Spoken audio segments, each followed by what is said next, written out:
अस्सलाम वालेकुम। क्या हाल है? उम्मीद करना ठीक ठाक हो। मेरा नाम Mohammad Waseem, YouTube channel Waseem Tainda vlog.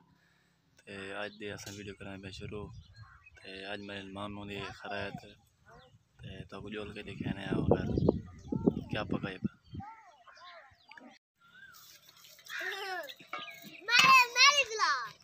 उस्ताद क्या पकाना पाए?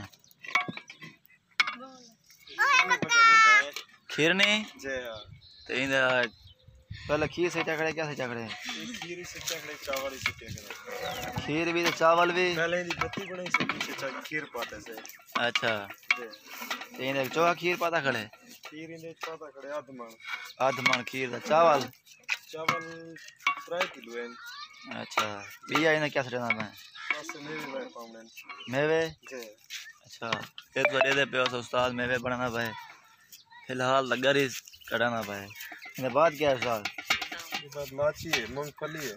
अच्छा सादा पे लाची भी है मूंगफली भी है बादाम भी है सारा कुछ मेवे वे सट गए ने ते खीर दी देख तैयार थी भी है। ये क्या रहा चल सी उस्ताद देख वाला पेशी नमाज तो बाद देख चल सी मैं कोई फुल टाइम भूख लगी खड़ी वाला एक खीर नहीं खास में इंशाल्लाह हां यकी देखा गया जे चमचे ना भाई कौन है चमचे ना देख अल्लाह तक बस के दे गया। ये मेरा सारे चैनल पे ना मैं सारे चैनल को सब्सक्राइब करें। आमीन।